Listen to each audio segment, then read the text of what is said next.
어서 오세요. 여러분에게 기분 좋은 기운을 팍팍 전해드리는 브라보 청춘 클럽의 클럽지기 시온이 킴입니다. 환영합니다. 세계의 이야기를 담은 역사, 교양, 만화, 먼 나라 이웃나라. 많은 분들이 기억하실 것 같은데요. 세계의 다양한 나라의 이야기, 문화와 역사를 담아내면서 많은 인기를 끌었었죠. 오늘은 56년 동안 만화를 집필하시고 꾸준한 사랑을 받고 계시는 만화가 이원복 선생님과 함께 다양한 이야기를 나눠보도록 하겠습니다. 선생님 안녕하세요. 네, 안녕하세요.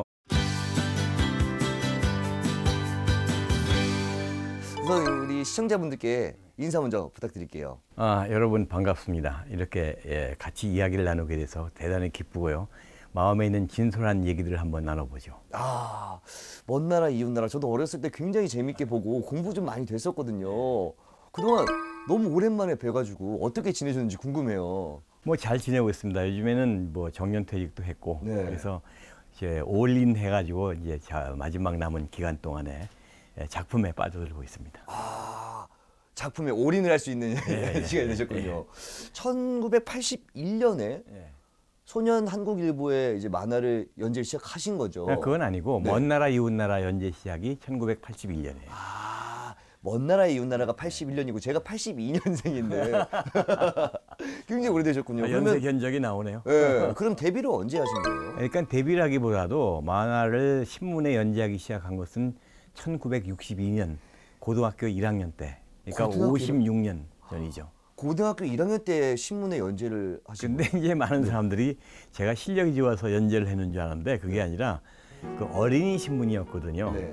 어린이 신문 그러면 만화가 많이 필요하잖아요. 네. 근데 일반 작가한테 시키면은 원고료가 비싸니까 고등학생한테 이제 저임금 알바를 시킨 거죠. 그럼 원래 어린 시절부터 꿈이 만화가셨던 거예요? 그때는 만화가라는 직업이 없었고 네. 그냥 용돈 생기는 그 재미에 계속 하다 보니까 벌써 56년이 흘렀죠. 하지만 원래 그림을 좀 잘 그리셨거나 어떤 뭔가 있었기 때문에 그쪽에서 아르바이트를 제시를 했을 근데 거 아니에요? 이제 지금 젊은이들은 놀 것이 많은데 네. 우리가 어렸을 때는 노는 게 두 가지밖에 없었어요. 나가 놀든가 안 나가 놀든가. 근데 저는 안 나가 노는데 네. 안 나가 놀면 할 게 두 개밖에 없어요. 책을 읽던가 낙서를 하든가. 낙서만 많이 했죠. 낙서하다 보니까 낙서라는 것이 일반적인 개념으로 만화도 거기 속하는 거 아닙니까? 그렇죠. 네, 그러다 보니까 어렸을 때부터 뭐 제법 만화 그린다. 이래가지고선 중학교 때부터 학교 신문에서 학교 신문 만화를 그렸죠. 그러다가 이제 언제 한번 소년 한국일보에 견학을 갔는데 거기 주간 되시는 분이 제가 학교 신문 만화 그린다니까 너 잘됐다 알바해라.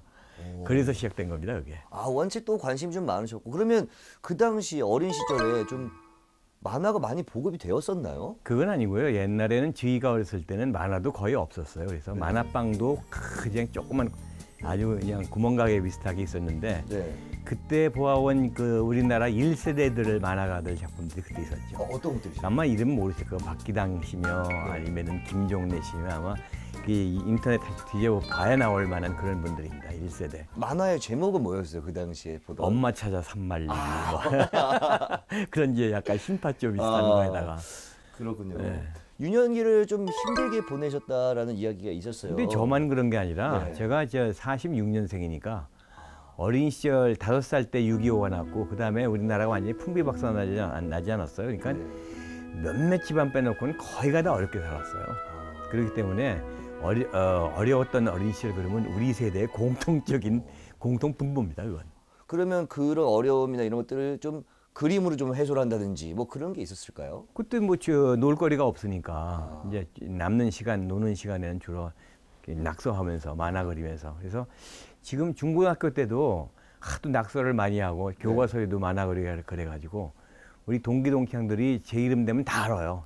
저는 동기들 이름 많이 잊어버렸는데 이 동기들은 그 만화 그리는 애 이렇게 기억을 합니다. 지금 말씀하신 것처럼 그 당시에 학교 신문에도 만화를 그렸고 또 소년 한국일보에도 또 만화를 또 그리고 했으면 인기가 좀 많았을 것 같아요. 처음에는 이제 제 이름으로 한 게 아니고 제가 처음으로 시작한 그 만화 작업이 뭐냐니까 미군 부대에서 흘러나오는 미국 만화 있죠. 거기다가 이렇게 비치는 종이 대고 그리는 일을 시키더라고요. 그러니까 알바라니까요. 그런 거 하다가 한 몇 년 하니까 그 다음에는 이제 보고 베껴라는 걸 시키더라고. 일본 만화. 베껴와라. 베껴와라. 그래서 일본 만화 베끼다가 그 다음에는 너 뭐 생각 있으면 한번 너 솜씨도 늘었으니까 창작 좀 해봐라. 오. 그래서 아마 대학교 때부터 창작을 시작했습니다. 아, 창작은 대학교 때부터. 67, 8년 때부터 시작을 한 거죠. 야, 그게 벌써 또 67, 8년 때 굉장히 옛날부터 하신 건데. 그렇죠. 예. 이렇게 좀 오랫동안 소년한국일보에서 좀 그림을 그리셨다면 좀 많은 좀 에피소드들이 있었을 것 같아요. 지금은 뭐 방탄소년단 같은 아이돌도 많고 네. 인기 탤런트도 많고 그래서 이 젊은 사람들, 어린 사람들이 관심도가 다르지만은 그땐 최고 인기 스타가 많아갔어요. 그쵸. 다른 그 없잖아. 텔레비전도 없었던 시대였는데 옛날에는. 네. 그래서 그 굉장히 그 이름 걸고 나가면은 그 만화가 인기가 좋았어요. 더군다나 그 원고료도 싸고 또 질도 그렇게 나쁘지 않고 그러니까 한 신문에 3개를 연재시키더라고요. 와. 그러니까는 뭐 이제 옆에 있는 친구 이름으로 하나 하고 저 뒤에 앉아 있는 친구 이름으로 하고 내 본명으로다 그래서 네. 나중에 사람들이 알고 보고 다 전부 한 사람인 거 알고 깜짝 놀라죠. 근데 하여튼 인기가 좋아가지고 제일 재미있었던 것이 여대생들한테 그렇게 팬레타가 많이 왔어요. 왜냐면 그 당시엔 어렸을 때 보아온 것이 어린이 신문 만화니까. 네. 그 맨날 이게 만화 보다가 이 사람이 누군가 해가지고 팬레타를 보내는데 서너 살밖에 차이가 안 나는데 내가 대학생인 줄 모르고 네. 여대생이 네. 이원복 아저씨께 이래가지고 팬레타가 와요. 뭔가 만화가라고 하면 좀 높은 위치에 있는 어른 같은 느낌이 있으니까 답장도 좀 해준 적 있으세요? 당연히 답장해야죠. 여대생한테 편지가 오는데. 네. 그럼 그때 당시 팬들이 혹시 지금도 연락이 되거나 뭐 이렇게 응원의 글을 남기시는 분이 있나요? 연락되는 것보다도 뭐 그 중에 한 분은 아주 연애도 한 적도 있고 그리고 장난스러운 얘기지만 친구도 소개해주고 그래서 결혼도 했고. 진짜요? 예. 그때 그런 정말, 시대였어요. 정말 이렇게 친구분들이 이름도 써서 자기 이름 이게 친구분들 이름 써서 만화도 그려주고 소개도 시켜주고 굉장히 인기가 많을 수밖에 없었을 것 같아요. 그럼 중요한 거. 네. 먼 나라 이웃 나라는 어떻게 기획을 했고 언제 기획했는지 좀 궁금해요. 먼 나라 이웃 나라는 제가 독일에 있었을 때 독일에 소위 유학이라고 가 있을 때 제 75년에 독일을 갔는데 예. 75년부터 6년이 지난 후에 그동안에는 어떤 걸 연재했냐면 시관이와 병호의 모험이라는 그 만화를 연재했습니다. 네. 그게 뭐냐니까 시관이라는 아이하고 병호라는 아이가 난생 처음 유럽에 가가지고 신기한 체험을 하는 그런 이야기인데 한 6년쯤 지나고 보니까는 오자마자 쓴 내용들이 오류가 너무 많아요. 그렇지 않겠어요? 네. 그런 말 있지 않습니까? 파리에 사흘 있다 온 사람은 책 한 권 쓰고 3년 있다 온 사람은 한 줄도 못 쓴다고. 네. 알면 알수록 어려워지는 거예요. 그러다 이게 그걸 보니까 너무 오류가 많고 너무 이 서양 문화의 감탄조가 많고 그 당시에 그럴 거 아니에요. 모든 게 신기로웠으니까. 그렇죠. 그래서 이걸 아예 폐기시켜버리고 이제 역사에 대해서 좀 이야기를 해야 되겠다. 너무나 이 역사에 대해서 새로운 인식을 했기 때문에 유럽에서. 예. 그래서 81년에 시작한 것이 먼 나라 이웃 나라. 원래 이런 역사나 외국에 대한 생각이 좀 많으셨나 봐요. 그래서 처음 역사에 대해서는 이응자도 관심이 없었습니다. 원래는. 네. 왜냐하니까 이 역사란 것이 생각해 보세요. 우리나라 역사가 70년대까지만 해도 상당히 비참한 역사였지 않습니까? 예. 20세기라는 것이. 뭐 을사늑약부터 시작해서 한일합방에다가 또 일제 강점 시대에다가 해방되자마자 분단됐고 6.25 전쟁 터지고 그다음에 뭐 독재, 뭐 유신 이래가지고 70년대 유신 직후에 내가 독일을 갔는데 그때만 해도 역사 그러면은 잊어버리고 싶고 지워버리고 싶은 거였어요. 우리 역사라는 것이. 근데 유럽에 가서 이렇게 보니까 역사라는 것이 부끄러운 것이건 자랑스러운 것이건 그대로 품고 있더라고요. 그래서 가보면 여기는 뭐 어느 전쟁에서 진 곳, 그리고 여기는 뭐 아모기가 뭐 무슨 그 시를 쓴 곳 이런 것이 있기 때문에 역사라는 것이 한번 벌어지면 사라지는 것이 아니라 이게 항상 연장선상에 있구나. 그래서 그때부터 관심을 가졌고 또 한 가지는 거기 유럽의 젊은이들 역사를 아무렇지 않게 일상을 생활 속에서 대화를 해요. 그때 우리가 볼 때는 너무 신기한 거였어요. 역사에 대해서 이렇게 아주 자연스럽게 얘기하는 것이. 우리는 역사를 잘 모르고 결국 안다는 것이 조선 역사 조금 하고 뭐 중국 역사, 중국 공산화되기 전까지 역사 약간 하고 그런 밖에 모르는데 역사를 꿰뚫어 가면서 뭐 그리스 시대부터 30년 전쟁이 어떻고 뭐 100년 전쟁이 어떻고 뭐 동로마 제국, 비잔티움 제국 막 얘기를 하는 거 보니까 야, 이거 내가 몰라도 너무 모르는구나. 오. 예, 그래서 이게 아무래도 우리나라가 언젠가는 지금은 70년대 섬 아닌 섬이었지만은 결국은 우리나라도 수출로 먹고 사는 나라인데 세계로 뻗어나가지 않으면 안 될 나라가 이렇게 세계사를 모르면 되겠나. 그래서 시작하게 된 것이 바로 먼 나라 이웃 나라의 동기였죠. 그러면 유학을 가셨을 때 처음에 유학을 예. 어떤 이유로 가시게 된 거예요? 독일로? 뭐 저희는 그 당시에 70년대, 60년대에는 유학의 두 종류가 있었죠. 집안이 좋아서 네. 금수저를 물고 나왔어요. 시쳇말로 부모 덕에 유학을 가는 경우가 있고 또 한 가지 시쳇말로 돈 없고 배경 없으면은 가방 끈들리는 것밖에 없잖아요. 네. 그 당시만 해도 외국 유학 가서 하겠다 하면 대접을 해줬으니까 저희 형제들은 전부 그런 생계형 유학을 했습니다. 그래서 가서 세계 역사에 대해서 깨우침을 얻었고, 예. 그래서 먼 나라 이웃 나라를 더 확고하게 이제 기획을 하셨고, 그렇죠. 그러면 그 다음에 해외를 굉장히 많이 다니셨겠어요? 그렇죠. 아무래도 이제 이 책을 쓰려면은 먼 나라 이웃 나라도 그렇지만 책을 쓰려면은 많은 자료가 필요하고 네. 많은 체험이 필요하지 않습니까? 네. 그러니까 그 한 자리에 앉아서 책만 가지고 보는 역사는 살아있는 역사가 아니에요. 현장에 가서 현장을 보고 현장 사람들하고 얘기를 하고 그래야지 그것이 와닿지. 그렇죠. 책으로 읽는 것은 뭐 100년 전에 잔다르크 나왔으면 뭐 본 적 있어요. 뭐. 그게 연결이 안 되기 때문에 네. 현장에 가서 이렇게 느끼고 보고 수입하는 자료가 대단히 중요한 겁니다.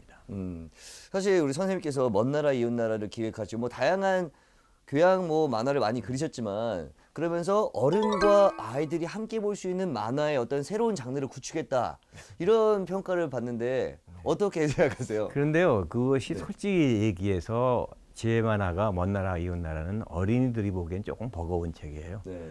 왜냐하면 세계 역사를 다루고 있기 때문에 지금 뭐 우리나라 역사도 잘 모르는 어린이들이 읽긴 그런데 아니 책이란 걸 한 번 사가지고 여러 번 보면 그 시너지 효과가 있는 거 아닙니까? 그렇죠, 그렇죠.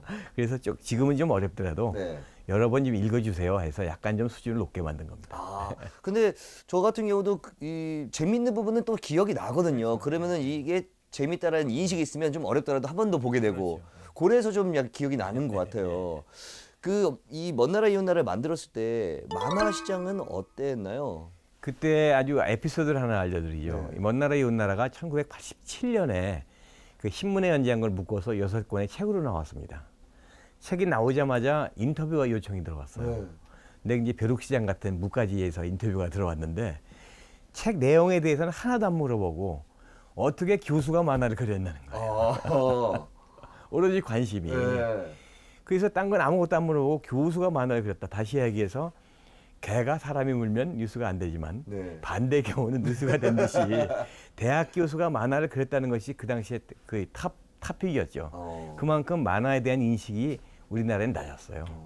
그리고 이제 일종의 그 서브컬처 하급 문화로 취급이 됐고 네. 그것이 90년대 후반까지도 그렇게 왔습니다. 그래서 그 90년대 초반만 하더라도 어린이날만 되면은 만화책 모아가지고 불태우고 그런 적이 있었거든요. 근데 지금은 이제 우리나라가 세계에서 제일 앞서가는 웹툰 강국이 되고 네.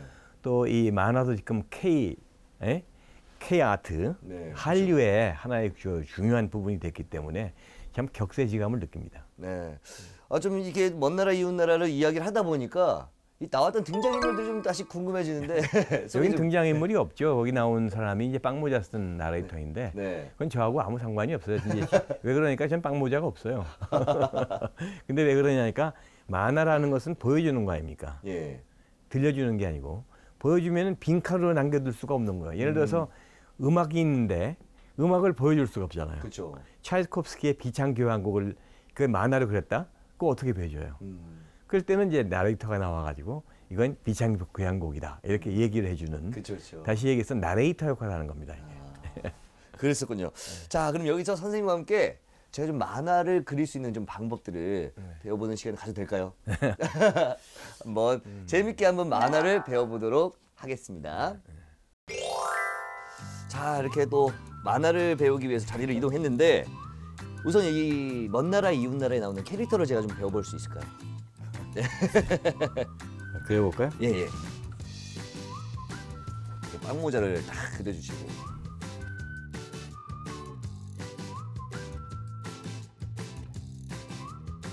이야.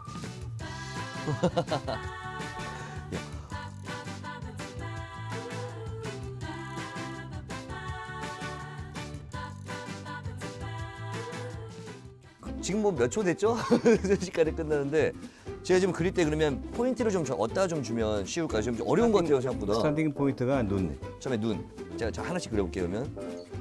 그 다음에 코로 들어가는 건가요? 코가 이렇게 되는 건가요? 빵모자.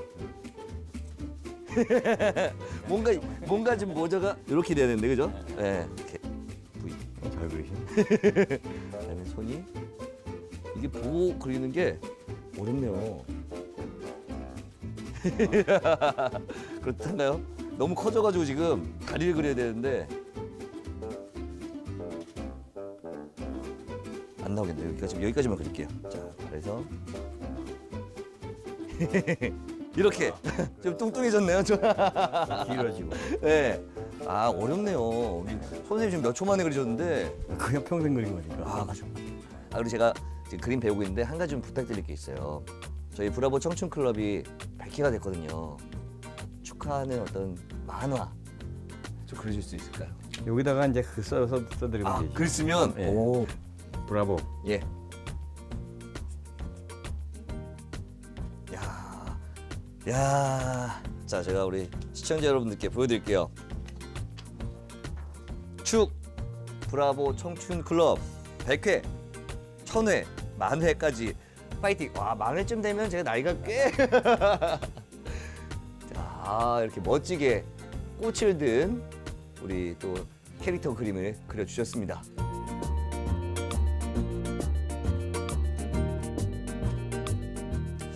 제가 또 어렸을 때 만화 그리는 걸 좀 좋아했었는데 이렇게 또 한번 그려보니까 되게 재밌었고 무엇보다 저희 100회 특집을 위해서 또 이렇게 의미 있는 만화를 그려주셔가지고 너무나 감사하고 소중한 시간이었습니다. 자, 그럼 다시 이야기로 돌아와서 궁금한 게 그러면 여태까지 총 얼마나 많은 나라를 다니까 몇 개국? 안 세봐서 모르겠는데 네. 만 가본 나라가 가본 나라보다 훨씬 많죠. 왜 그러니까 지금 세계는 220여 개 나라가 있는데 네. 그건 사실 알고 보면은 유럽을 다 다녀봐야 미국보다 작은 네, 그렇죠. 그런 거기 때문에 몇 나라를 다녔느냐는 큰 의미가 없습니다. 그게 궁금해요. 대충 몇 개국 정도 갔다 오신 것 같아요? 한 50개? 50개? 그럼 앞으로도 못 가본 나라가 많기 때문에 더 많은 책이 나올 수 있는 기회가 되겠네요. 또. 그래서 네. 그게 먼 나라 이웃 나라 이제 일부가 지금까지 나왔던 것이 네. 각 나라였던 거거든요. 일본, 중국, 미국, 뭐 스페인 뭐 이런 식으로 나왔는데 그런 식으로 하다 보니까 200몇 권이 나와야 되겠더라고요. 네. 그래서 그건 안 되겠고 네. 그리고 공통주의 문화권이 있고 그래서 그것을 묶었어요, 지역을. 묶어서. 그래서 가로 세로 세계사라고 해서 중동편, 발칸편, 동남아시아편, 뭐 오세아니아편 이렇게 했는데 예. 그걸 나중에 묶어가지고 시즌 1은 나라별, 시즌 2는 지역별, 지역별. 이렇게. 그래서 지금은 이제 앞으로는 그 먼 나라 이웃 나라 지역별 시즌 2 쪽으로 나가는 거죠. 이렇게 좀 많은 나라를 다녀보셨잖아요. 네, 네. 나라마다 분위기가 좀 다를 것 같은데 어떤가요? 느낌이 좀. 예, 유럽에는 36개인가의 국경이 있는데 다 그런 이유가 있어요. 나라마다 그 풍속 다르고 네. 문화, 언어 다르고 언어 비슷한 나라도 많겠지만은 정신 문화 다르고 역사 다르고 그렇기 때문에 예. 국경이 있는 데는 반드시 그런 이유가 있죠. 그러면 이런 질문 드려도 될지 모르겠지만 한창 이 인기 많았을 때 그 수익은 얼마나 되셨는지. 사실 그 당시가 막 만화가 엄청 이렇게 흥할 때가 아니었잖아요. 좀 궁금해요. 그때는 어땠는지. 그런 질문을 많이 받는데 네.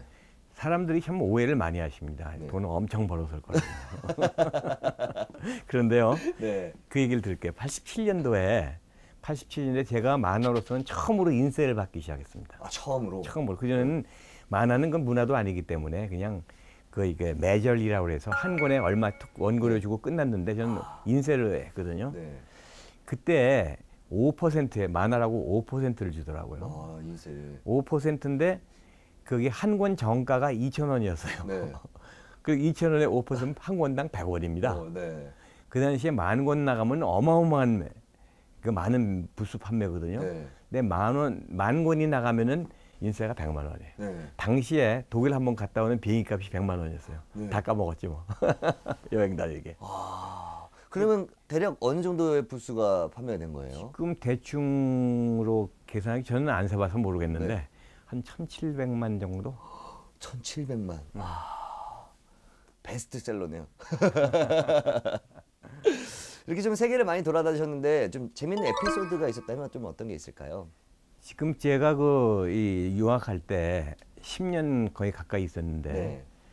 거기서 그 중고 자동차 5대를 폐차하고 왔습니다. 많이 다니셔가지고. 많이 다녔는데 네. 그게 감탄하실 거 없어요. 네. 왜냐니까 제가 산 자동차가 학생 돈이 없으니까 500불짜리, 200불짜리 이런 폐차 직전에 사기 때문에 네. 뭐 얼마 타고 버렸는데 처음에 산 것이 R4라고 해가지고 르노 네. 자동차 아시죠? 아, 우리 르노 피어라 4라고 해가지고 이게 상자같이 생긴 자동차가 있어요. 네. 기아를 이렇게 넣는 건데 그거를 갖다가 살 때 보니까 8만 얼마 뛴 거더라고요. 네. 근데 그걸 200불인가 300불 주고 샀어요. 그게 싸게 됐지. 그러니까 나중에 보니까 이게 다 돌아가가지고 10만 단위가 안 돌아간 거예요. 이게.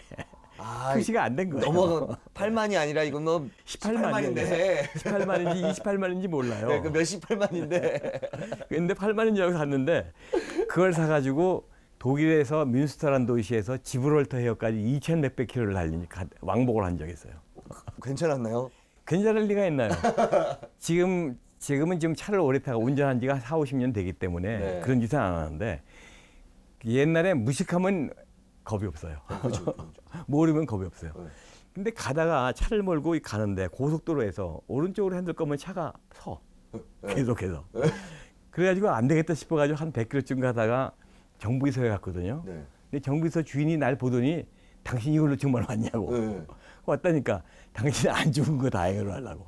나중에 알고 보니까 자동차를 고정시키는 나사가 빠져가지고 네. 이게 이렇게 흔들리면서 온 거야 이렇게.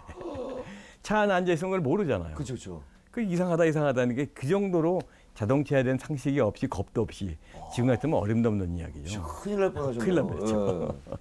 그런 에피소드며 뭐 별별 에피소드가 다 많죠. 자, 그럼 이번에는 소문과 진실에 대해서 좀 알아보는 시간인데요. 선생님에 대한 소문과 진실 솔직하게 답변해 주셨으면 좋겠습니다. 자, 이원복은 친일파라는 소리를 들은 적이 있다 이런 소문이 있어요. 거기 제가 일본 편을 2번 써지 않았습니까? 네. 우리나라는 그런 것 같아요. 일본 욕을 안 하면 친일파라고 그러는 것 같아요. 근데 남의 나라에 대한 역사를 쓰는데 어떻게 편견을 갖고 씁니까? 있는 그대로 써야죠. 사실만 가지고. 그래서 일본에 대한 비판 같은 건 안 하고 있는 대로 썼는데 저는 친일파보다 더 심해요. 더 극일파입니다. 친일파의 반대보다 심해. 극일파. 일본 우습다. 우리 충분히 뛰어넘을 역량이 있다. 그걸 소신으로 갖고 있는 사람이죠. 그렇기 때문에 오히려 더 편견 없이 예. 쓸 수 있었던. 그래서 이제 우리는 일본에 대해서 트라우마를 갖고 있는데 예. 그 식민지배 35년 반인가 그것 때문에 우리가 그 식민지배에 대한 트라우마가 있는데 역사에서 처음 당하는 거네요. 너무나 자존심이 나가죠. 그렇죠. 근데 그것이 벌써 70년 전인데 이제 트라우마를 딛고 일본을 뛰어넘어야죠. 네, 일단 이미 뭐 문화권은 다. 그럼 문화권, K-팝, 네. J-팝 없잖아요. 그렇죠. K-팝이니 전자 그렇죠. 능가했죠. 자동차, 철강, 그다음에 조선 같은 거. 지금 다 일본 잘하면 수출을 4년 뒤면 따라잡을 수 있어요. 더 빨리 한 2년 안에. 자, 다음 질문입니다. 이원복은 자유인이라는 별명이 있다. 그건 맞아요. 그거 왜 그러냐니까 예. 제가 10살 때 어머니가 돌아가시고 20살 때 아버지가 돌아가셨거든요. 그래서 고등학교 1학년 만화 그리면서부터 누구한테 이런 한 장 받아본 적이 없어요. 7남매 막내입니다. 근데 전부 그 6.25 전쟁 직후에 형제들이 먹고 살기 바쁘니까 아무도 동생을 돌보지 못했어요. 그러니까 저는 부모로부터 받은 혜택은 이런 한 장도 없지만은 그 대신에 무한대의 자유를 부여받았죠. 그래서 저는 지금까지 제가 하고 싶은 대로 다 하고 살았어요. 오히려 그게 또 만화나 이런 거에 좀 잘 그렇죠. 표현되지 그렇죠. 않았나. 자, 다음 질문인데요. 이원복은 건강이 무의미하다고 생각한다. 아니죠. 그건 아니고 네. 운동이 무의미하다고 생각해요. 운동이. 이런 거는 이제 제 소문일 뿐이네요. 운동이 무의미하다. 그럼 어떤. 그게 사람마다 달라요. 네. 운동을 굉장히 중요시해야 되는 사람이 있고 저같이 평생 운동을 안 하는 사람은 운동하면 탈나요. 저는 평생 게을러가지고 네. 가급적 몸을 안 움직이고 그리고 적게 움직이고 그러거든요. 네. 그 대신에 뭐 방정맞은 얘기인지 모르지만 아직까지 병원 한번 입원한 적 한 번 한 적 없고 그냥 뭐 그런데 아직까지도 유지하고 있으니까 운동 열심히 한 시간에 만화 열심히 그렸죠. 건강 관리를 한다면은 딱 한 가지 있죠. 절대 어떤 일에도 스트레스 갖지 말자. 아, 그렇죠. 낙천주의로 살자. 저희 보면 이제 웹툰 작가들도 이제 좀 그 스트레스나 이렇게 뭐 어떤 창작에 대한 이 힘듦 때문에 많이 힘들어하더라고요. 스트레스를 안 받는 방법이 간단해요. 그건 낙천적이면 되는 거죠. 그러니까 긍정적인 사고. 두 가지 있지 않습니까? 컵에 물이 반밖에 안 남았다. 아, 반이나 남았다. 그게 생각보다 쉽지는 않지만 쉽지 않죠. 쉽지 노력을 않지만 하다 보면 그것도 일종의 좀 유전자인 것 같아요. 그래서 그 건강을 이렇게 막내니까 지키시는. 제가 네. 막내들이 되게 낙천적이가 돼요. 자, 마지막 질문입니다. 네. 이원복은 이민을 준비하고 있다? 아니죠. 이민은 무슨 이민이에요? 이게 다 소문이네요, 다. 아니, 저희 가족은 지금 캐나다에 있어요. 그건 맞아요. 네. 근데 저는 캐나다에 살려다가 심심해가지고 다 반납하고 들어왔어요. 근데 뭐 그림을 그리시는 거면 캐나다에서 그리셔도 되잖아요. 그런데 친구가 없잖아요. 근데 그 외국에서의 남성의 삶이란 게 친구 없고 직업 없으면 정말 심심해요. 그렇죠. 한국처럼 익사이팅하지가 않아요. 그렇군요. 이민은 절대 생각이 없다. 전혀. 이렇게 소문과 진실을 통해서 대부분 소문이었던 것으로 확인이 됐고 조금 더 자세하게 알 수 있는 시간이었습니다. 자, 오늘 이렇게 이원복 선생님과 함께 다양한 이야기를 나누고 있는데 아직 저희가 못다한 이야기가 꽤 많이 있잖아요. 네. 다음에 한 시간 더 선생님과 함께 할 수 있는 시간을 주실 건가요? 네. 자, 그럼 저희는 다음 시간에 이원복 선생님과 함께 두 번째 시간으로 만나도록 하겠습니다.